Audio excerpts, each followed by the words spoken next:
Times news update. Turkey Day is off, then on at Pete's Bar. Atlantic Beach will likely extend its deadline for sign replacement again. And State Representative Lake Ray visits the Beaches Museum to discuss Fort Caroline.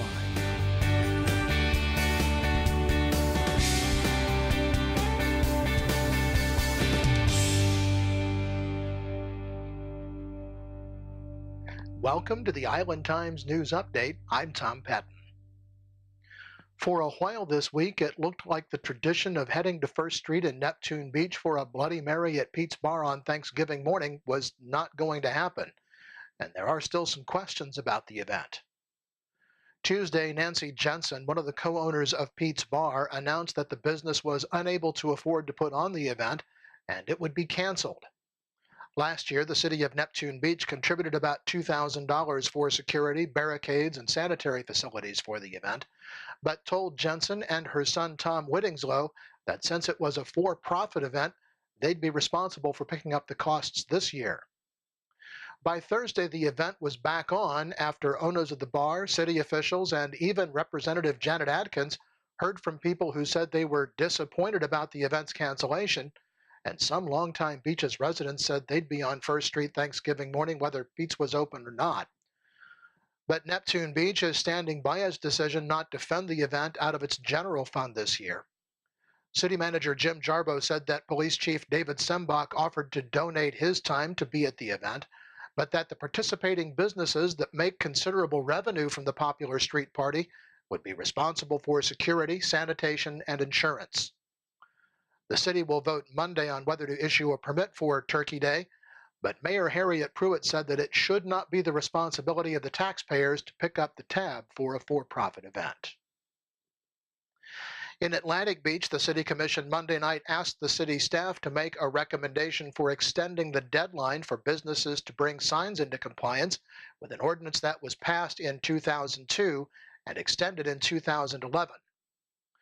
With a January 1st, 2015 deadline looming, there are still 54 signs in Atlantic Beach that do not meet the existing code, according to Planning and Zoning Director Jeremy Hupsch. To complicate matters, 29 of those signs are on Mayport Road, and it's not known which of those would be covered under Jacksonville sign ordinance. Those businesses would have until 2018 to replace their signs. Hupsch recommended extending the deadline for at least another year, making the change coincide with Neptune Beach. But Commissioner Jonathan Doherty said that another year was too long for the process. If we extend it, I wouldn't want to extend it more than 3 months. I think we can handle that in 3 months. My opinion is, unless a sign is falling down or needs substantial repair, or there's a business change name, that they shouldn't have to undergo the financial burden of a new sign just because we want it to look nice and look the way we think it should look. Commissioner Jimmy Hill said that the issue should be considered more comprehensively. I spend a tremendous amount of time in planned communities, Jupiter, Florida, places like that have them. I can't find any businesses. I know the businesses suffer because of it. It is not a better mousetrap. It is a line of sight issue at every intersection in those communities.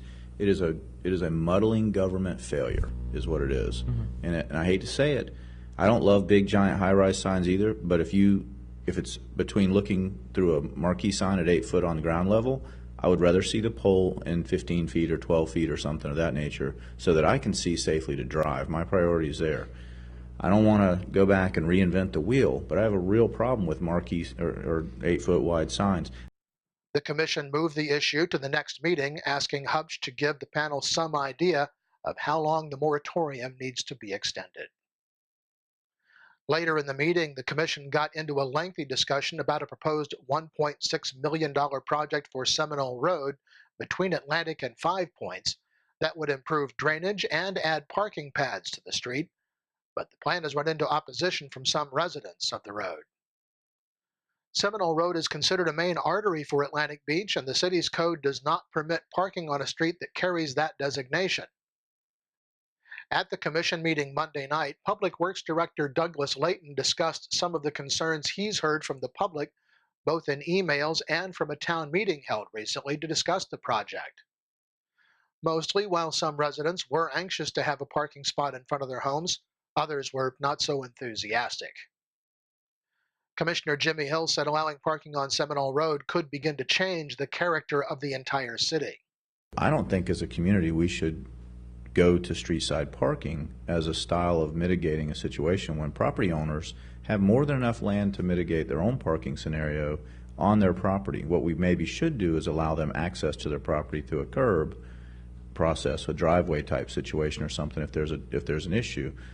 But we can't start down that road, because if you drive the neighborhood, that's our big issue, and we'll have every resident in the entire community saying, you know, during the summer these people park right here, can we put a parking spot? I don't want to go down that road. Mayor Carolyn Woods said that allowing parking along Seminole Road was an issue of fairness to all residents.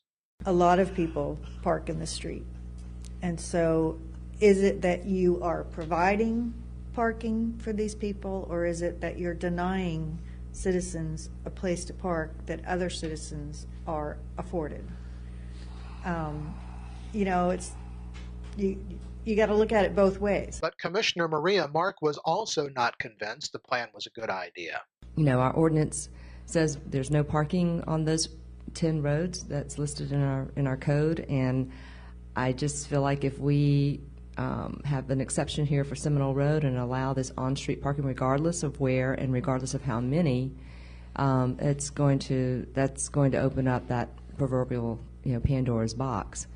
At this point, I can't really support any parking at all. I mean, there may be some areas like closer to the park where it's not infringing on personal property, I guess, but I don't know. I'd have to even think about that, because I just don't want us to, you know, set an example that we'll end up regretting.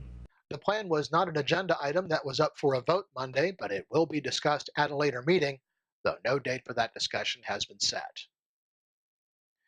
Jacksonville Beach has a short agenda for their meeting Monday night. The council will hear a recommendation from City Manager George Forbes that they approve the final platting for a development of 59 single-family homes in South Jacksonville Beach. The development is called Ocean Terrace South, and it will be situated at the intersection of South Beach Parkway and JTB south of Jacksonville Drive. And in Neptune Beach, along with consideration of the Thanksgiving event, the City Council has a resolution opposing the use of sonic air cannon for offshore oil exploration, and a procedural resolution amending the budget to reflect an increase in miscellaneous income attributed to grants and other sources. Well, when we come back, finding Fort Caroline at the Beaches Museum. This is the Island Times News Update. Charlie's Tropic Heating and Air Conditioning in Atlantic Beach offers a full range of residential and commercial heating and air conditioning services, from new installation to replacement and remodeling. Charlie's Tropic Heating and Air Conditioning can keep your home comfortable year-round, and they offer preventive maintenance contracts to keep your system running at peak efficiency. Charlie's Tropic Heating and Air Conditioning is an authorized Bryant dealer and will service all brands. For year-round comfort in your home or business, contact the original Charlie's Tropic Heating and Air Conditioning at 241-1788. Beaches Academy Child Care Center in Jacksonville Beach has been offering affordable, loving child care to families in the Beaches communities for 35 years. Conveniently located on Penman Road, Beaches Academy offers care for children from infants through preschool, with programs that encourage learning and outdoor play. Our affordable tuition means families can get quality child care at a price that fits their budget. Contact Beaches Academy at 246-3885 and schedule a tour of our center. Beaches Academy, the child always comes first. Welcome back to the Island Times News Update. I'm Tom Patton. The exact location of the ill-fated French settlement of Fort Caroline has been the subject of a long-standing debate, but one of Jacksonville state representatives thinks there may finally be an answer. Representative Lake Ray will present a talk on November 6th on the subject at the Beaches Museum and History Park, beginning at 5:30 p.m. Thanks to a team that includes Representative Ray's son and his legislative aide, there is now evidence that the location of the fort may finally have been pinpointed. The presentation will highlight Mile Point, an area west of Mayport and east of St. John's Bluff that is known to be hazardous to navigation. The activities of Timucuan Indians in the area, communications with the National Park Services, and activities of the Army Corps of Engineers will also be discussed. One Ocean Resort will host a fall fundraiser to benefit the Beaches Town Center Agency.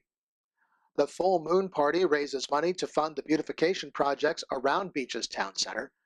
Attendees of the Full Moon Party will enjoy beverages and hors d'oeuvres during the month's full moon.